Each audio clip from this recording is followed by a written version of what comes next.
Welcome to Bullish and Beyond. It's Beery the Bull. I'm your AI co-host. Join myself, Brian the MacMan, and JT Knows Things while we dive deep into the world of stocks, crypto, and how to live a bullish life. It's time to get bullish, and there's no better place to start than right here. Let's dive in.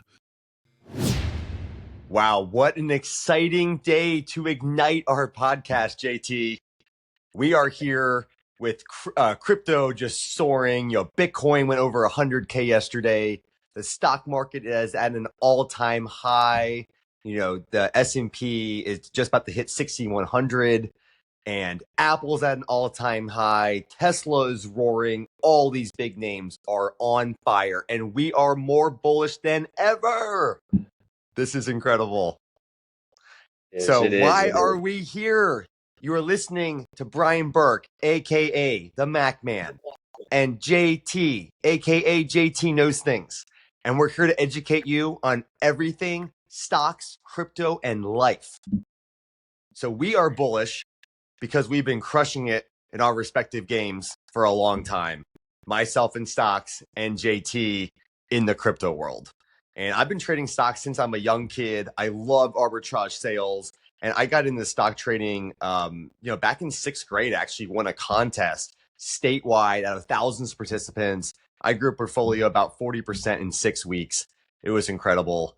And I took some of my bar mitzvah money starting in eighth grade, and I've been growing that annualized returns over 20% every year. And that ride's been awesome. I love investing in big tech, high tech companies. So I'm going to be talking a lot about that. And JT is our crypto expert coming to you from his crypto den. JT, why don't you tell everyone a little bit about yourself? Brian, I'm excited to be here. Thank you for the introduction. And I would not trust anyone else with financial opinions regarding technology and stocks. I myself, I have a long history in software.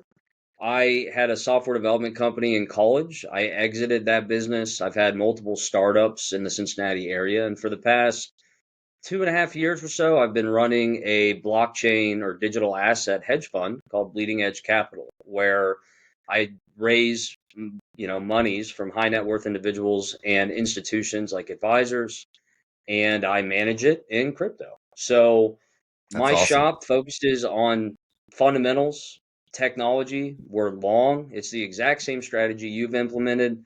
Bullish, and baby. Bullish always. If you're ever bearish, you're probably too zoomed in. That's something you'll hear me say a lot. When in doubt, zoom out. Long term, you should be bullish. They're only going to print more money. Valuations are only going to get easier. It is what it is. So yeah, that's my background. I'm very passionate about blockchain. My fund in the first 5 months performance of 2023 did 74.71%. It's an annualized return of around 150%, which is great. That's aggressive. And it's very aggressive. I'm very bullish on your fund. This is exciting. I appreciate it, man. And the year-to-date returns with Bitcoin crushing 100K is sitting around 90 to 100%. Wow. I think we could close out a little bit higher. So we are experts. We beat the S&P 500 every year, and we probably know something that could value y'all in your investing journeys. I think so. I think so as well. That's why we made this podcast, baby. We are bullish, and we're a little bit past bullish. We're a little crazy. I'm 100% in crypto. I do not own one stock. That's the beyond. I'm 100% in stocks. For the most part, a couple side investments out there, but I focus solely on equities, big tech, high tech, mostly mega caps, and yeah, they're booming right now. It's crazy you can still make those returns on mega caps too. It's very impressive. And that's some of the stuff we're going to be talking about on the podcast. So if you like technology, if you like understanding what you're investing in, and you believe in fundamentals, long-term investing, not trading, then we're your guys. To kick it off, Brian, I think everyone could benefit from hearing your opinions on what's going on this week in stocks. It's been a banger week. You hit it off. I mean, S&P is touching 6,100. It's getting crazy. Tesla won't stop running. Tell the people what's going on. Yeah, I've been following the stocks this week a lot. I love reading about the big tech stocks out there. Apple as one of my core holdings.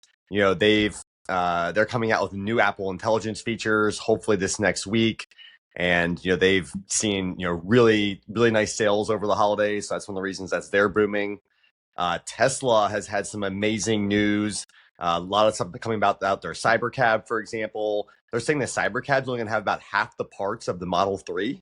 So it's going to be way more profitable to build. And so we're kind of getting line of sight now on what that might look like.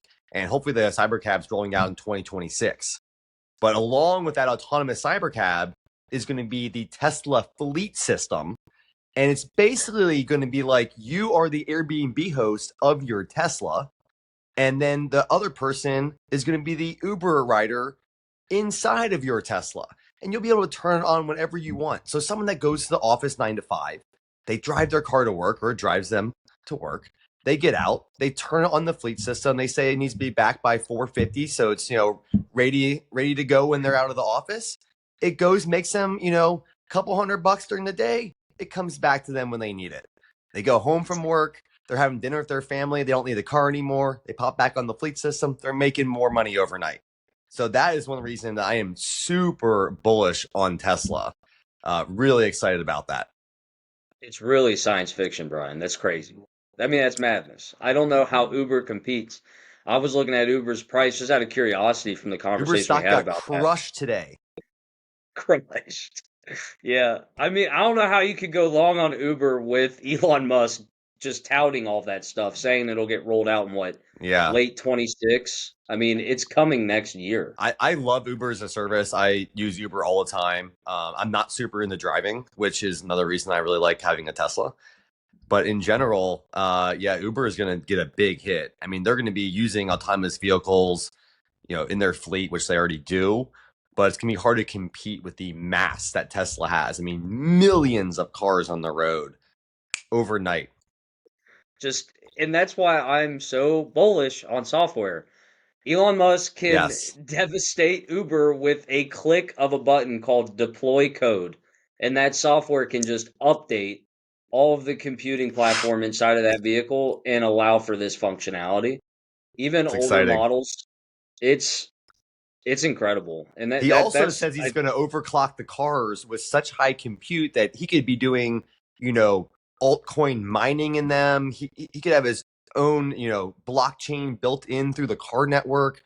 We really don't know. I mean, Elon Musk's brain is pulling together everything in the world to see what that next level is. I mean, he might not be an alien, but his brain is in outer space somewhere.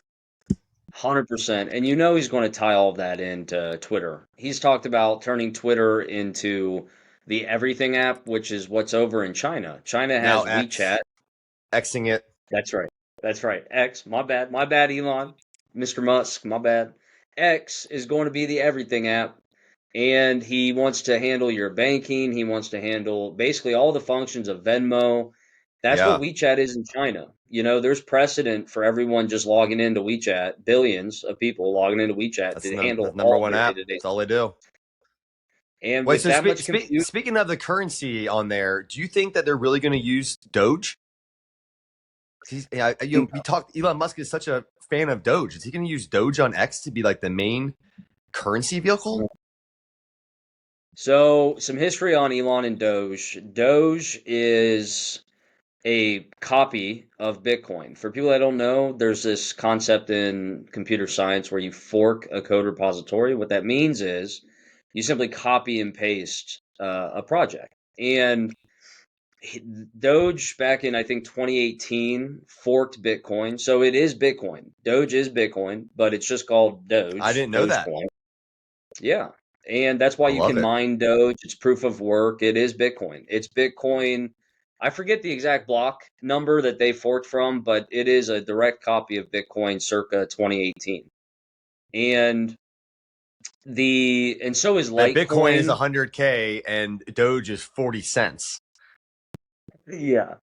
Yeah, and the market caps are dramatically different because when they forked it, they changed some things. They changed the circulating supply, they changed the mechanics, but it's still like proof of work. They modified it a Okay. bit, but It is a Bitcoin copy. And basically, Elon is a fan of irony and he does have a sense of humor. So and I think on the back end, it's a much smaller market cap, so he can actually manipulate it and make money. That's part of my opinion. I mean, there's evidence of his wallet moving things after a tweet and all this other stuff, so it's something he can benefit from. But he Yeah. also has publicly stated that he is a fan of irony. How cool would it be if Doge beat Bitcoin? So he sees it as a joke.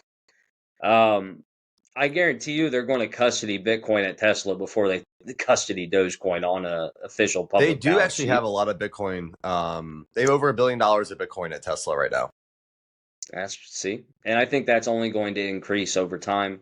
MicroStrategy is making everyone realize how bad of a fiduciary they are, if they're not parking cash in Bitcoin. He is proving that year over year, and he's hitting you over the head with it. If you're a board member of any of these other companies, you have to start looking at him and go, wow, he has surpassed Yeah. almost all of us in market cap, and he's done nothing fundamentally different in his business other than have a Bitcoin strategy. I mean, his software business And is probably he has worth $1 billion, and the rest of it's really just his Bitcoin holdings.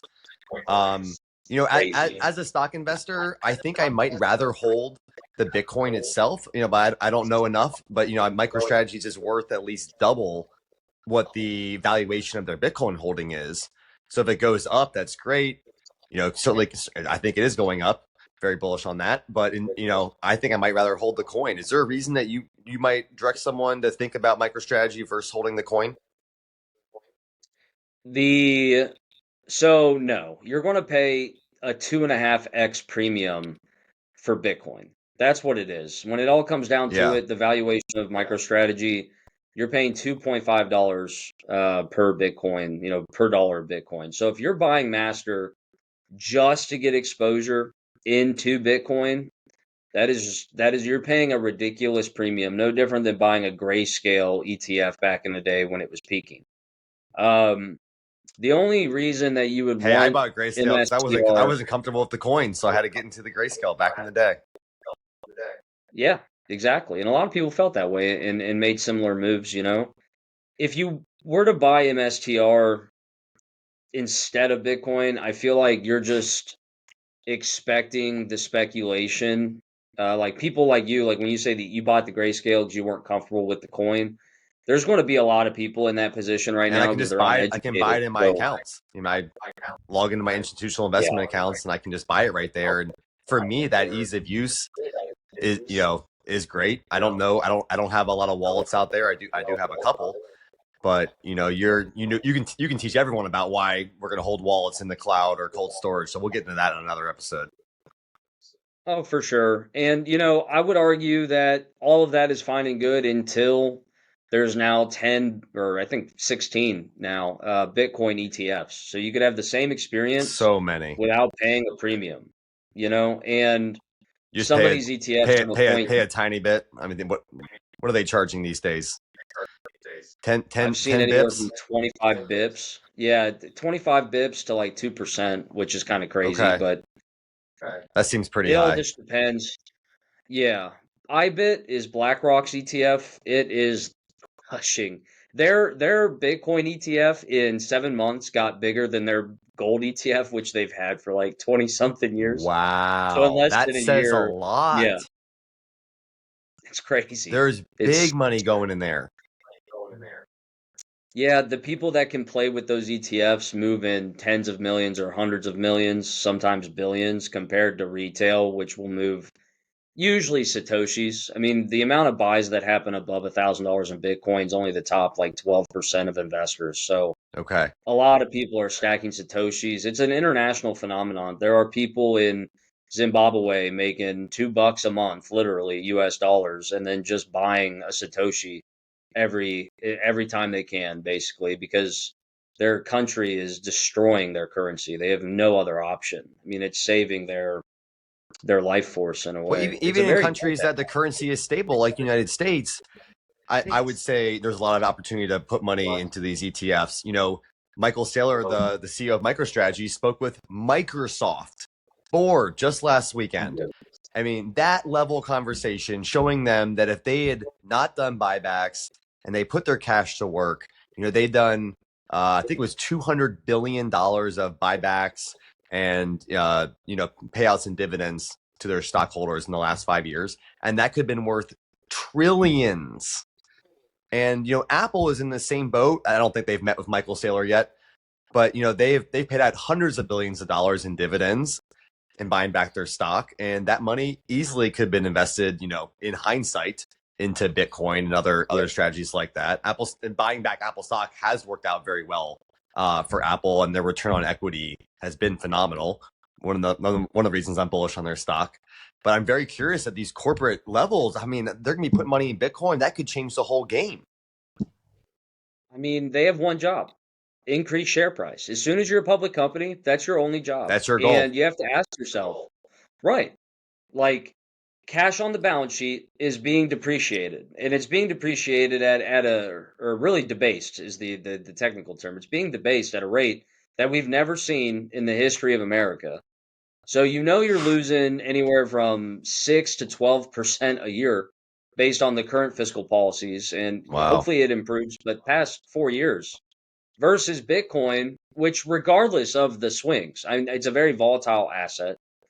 It still returns 100+% a year annualized, That's regardless incredible. of how low it goes. Yeah, I mean, every bull market we raise the floor. Every single one. I was just watching Yep. a guy go through the charts. It ran from 6 cents to 36 cents down to 17. Guess what? Yeah, that's a 60% drawdown, but you're still up 3x from your initial entry. Same thing next You time. got 17 you got cents you got to get ran started. to $4, Just got to get in. Like What Michael says, he what says what he will was buy what the was the stock price of forever. what was the price of your first Bitcoin, JT? Ooh, 30, or I'm sorry, 15,000. My entry, so the way I do it is I dollar cost average. I talk about that all the time. I started buying around 19, got my entry down to around 16.6. I'm sitting very pretty Nice. now. Obviously, that was last bear market. I never touched Bitcoin prior to the bear. I always thought it was too expensive every time I was looking at it. So my first investment was actually Ripple back in 2017. It ran from like 2 cents to like $2. It was crazy. I Wow. turned, yeah, I remember 500 bucks into I like, remember a lot of my crypto friends talking about Ripple back in the day. yeah, and it had not broken 250 since then until just now. And Wow. that's one of the principles I talk about all the time on my channel. It's like entry really matters on a long strategy. You would have been in losses for 7 years if you would have bought in a 9-month window back in You wouldn't have 2017. been able to hold. That's such a I would never sit on a loser for a long-term period. If I have a losing stock at the end of the year, honestly, I'm probably just going to sell out of it and find something else that's going to do better. Yeah, and that's the nice thing about different managers and how you manage money. I unless I lose my conviction because my thesis has changed, I do the same thing. If my thesis has not changed and price is really down, I honestly just You'll keep stick it buying it. out. I mean, I did that with Solana. There you go. I Dollar saw cost something in average back Solana. down. Yeah, it ran to 300 from $4, went down to $8. I bought from 30 to $8. It's sitting at 260 today.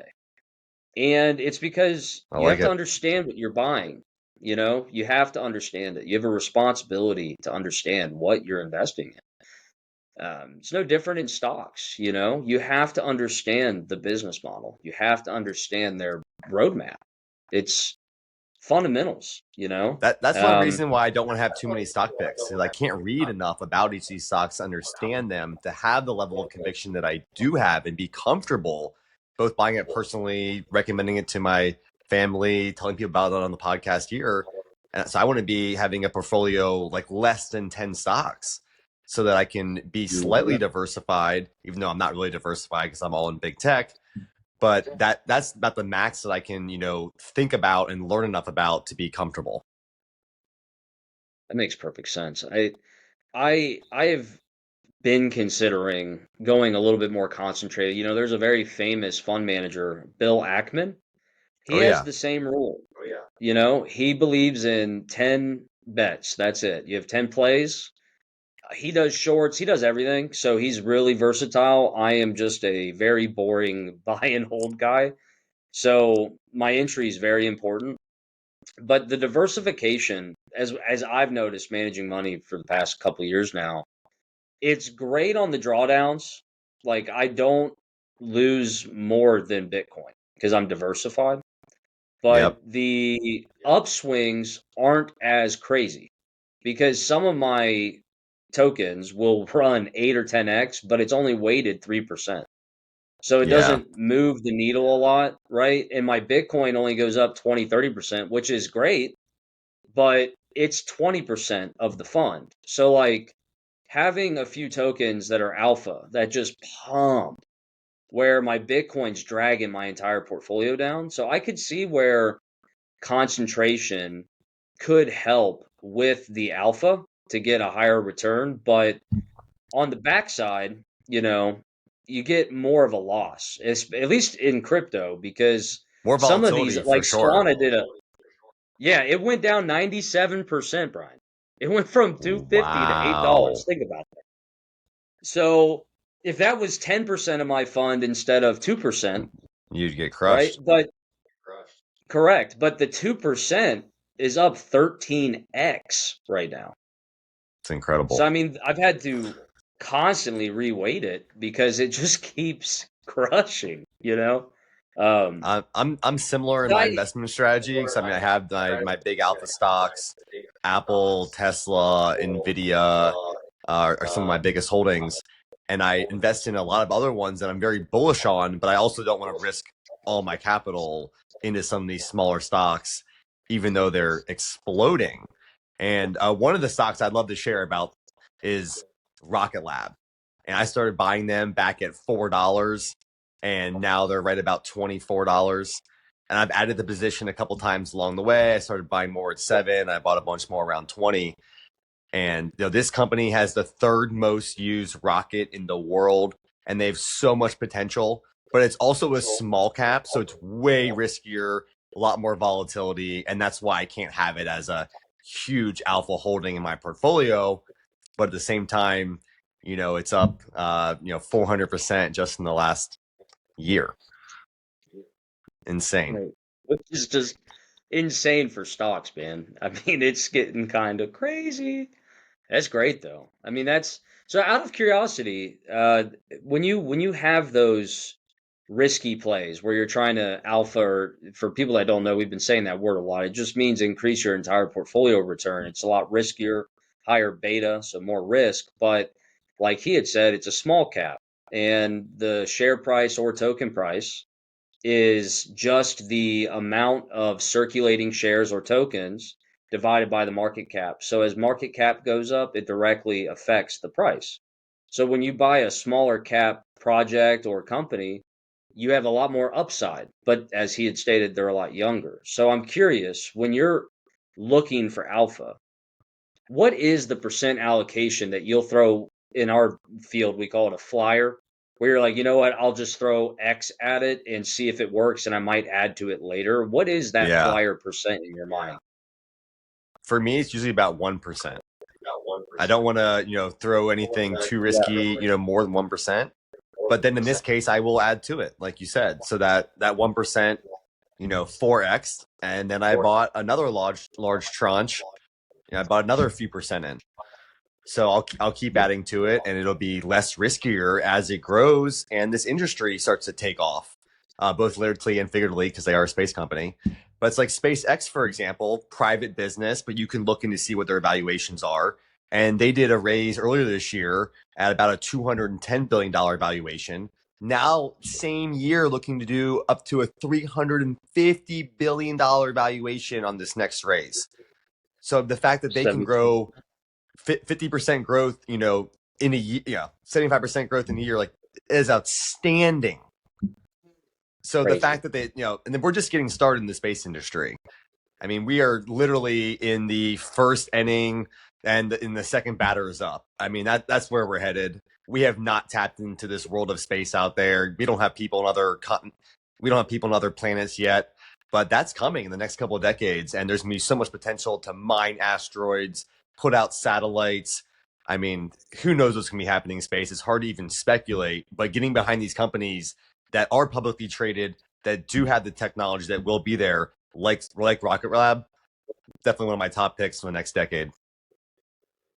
I can only imagine. I mean, dude, space is literally limitless. Like, and in our lifetime, as a complete software guy, you have to know I'm a big fantasy sci-fi dude. I think it comes with the territory. I got a man bun, clouds on the ceiling, money clouds, right? I love Star Trek. I love Star Wars. The fact that I'm alive to see all these concepts get implemented is amazing. And to understand it and enjoy the tech so much is a blessing. I mean, we are so lucky to be alive. The poorest person in America lives better than the kings of the 1400s. Y'all don't understand how lucky we are to be in this phase of humanity. I know there's always like That's why we're so negative stuff bullish. We're to look bullish at. on life. I mean, things are moving in a great direction. The technology is soaring. The software driving technology is going to make these companies much more profitable into the future. And that's one of the reasons I really love investing inside of big tech, is that they are creating the software to increase their valuations just naturally through the fact that the software has way more potential than, a standard business. So, through software and AI, the margins are going to keep exploding. Yeah, for people that don't know, AI is software. It's just code running on a massive chip that Yep. Nvidia makes, and it's not going away. We unlocked Pandora's box. We will never be able to purge the earth of the code we have unleashed. Like, it is here, and it is software. And software has always been a deflationary pressure. It reduces the cost of production. So Yes. there's not many ways to make money in this market outside of backing the things that are deflationary. It's not even like a tech is the future. The reality is the way the money supply works, deflation is the only thing that's going to protect us from the amount of money that's in the market right now. It's crazy. So we need to have production get cheaper. We need it. If we don't, we're going to end up in a Japan situation. Their debt to income ratio is 230%. Think about that. Ouch. That's not going to work. 230%. They've been in stagflation since the 80s. Well, That's why it's so speaking cheap. of Nvidia, they could be the company to help get us there. 80% of the AI work right now is happening on Nvidia chips.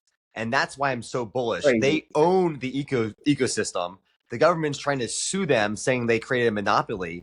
They actually are just first to the space, and they got such a large lead that no one can catch up.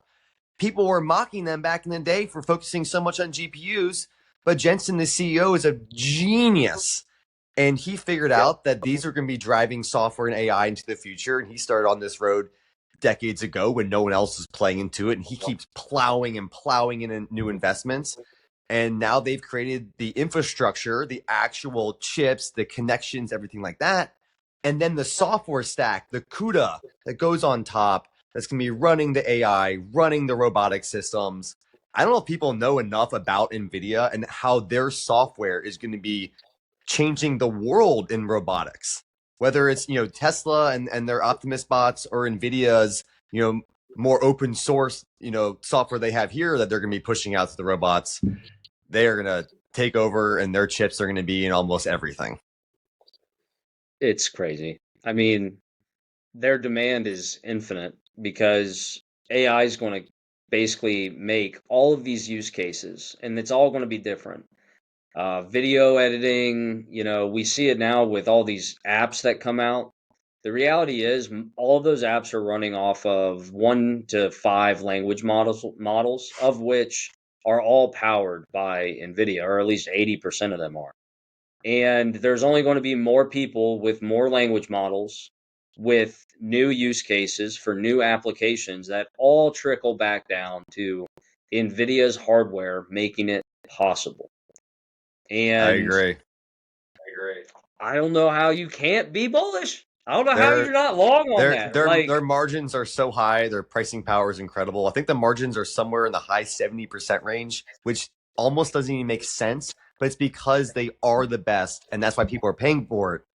At the same time, other companies are trying to make their own. I get it, but if they're that far behind, and chips are so hard to make, they are buying out demand from TSM. So TSM, Taiwan Semiconductor, they're another company I'm very bullish on. So almost everyone makes their chips through TSM. They're the largest foundry in the world. So whether it's Apple outsourcing chips or Nvidia outsourcing their chips, TSM is making them. They're about to roll out, I think it's 5 new factories before the end of the decade. And these are mega billion-dollar factories, like 10 to 20 billion dollars at a minimum just to start them. So huge projects coming online. A bunch of them going to be in the US. I think multiple are going to be in Arizona, and very, very excited about that. I don't know how you could be. And that might be why China loves Taiwan. Could be a reason. Maybe they think we hope they don't take them over. God, I'm praying for you all in Taiwan. They want those chips more than Jensen, more than anybody. They want those chips. That's why they're building these factories in the US. I mean, we have to protect the US, chip foundries, and Intel cannot make enough. They're not cutting it. Their stock's down 50%. I'm very bearish on Intel, but I'm very bullish on TSM. Yeah. And we only focus on what to be bullish about because that's where the money is. That's where the clouds stay green. That's where your background stays green. For now, we are bullish. Love it. Everything's been happening. It's a wonderful week. If you're in the market, congratulations. I know you're feeling really good. You could have just had an index fund and pulled 25%. So you're crushing it. Everyone should be crushing it. If you're not, you should probably listen to more podcasts like this.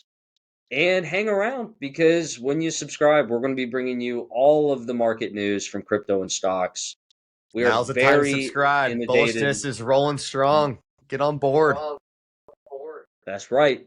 That's right. I believe we got to close this out, though, Brian. So if you want to send the people home and let Barry take it away, thank you all for tuning in. Until next time. This is an awesome time talking to you, JT, and I hope everyone comes for our next one. We're going to lay on way more big tech ideas, talk about what's actually powering the AI revolution, and we'll dive into all the crypto that's soaring then too. Love it.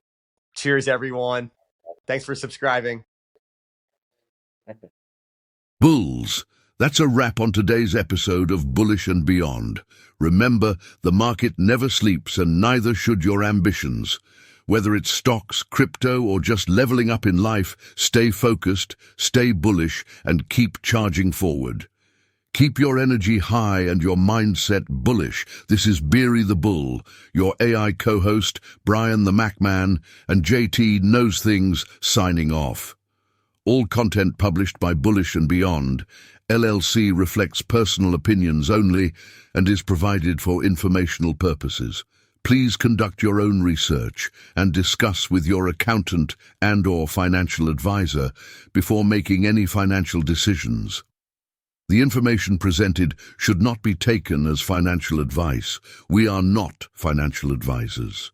Nothing you hear, see, or read in our content should be considered as any form of financial, investment, or legal advice, or a solicitation to buy or sell any assets, or to make any financial decisions.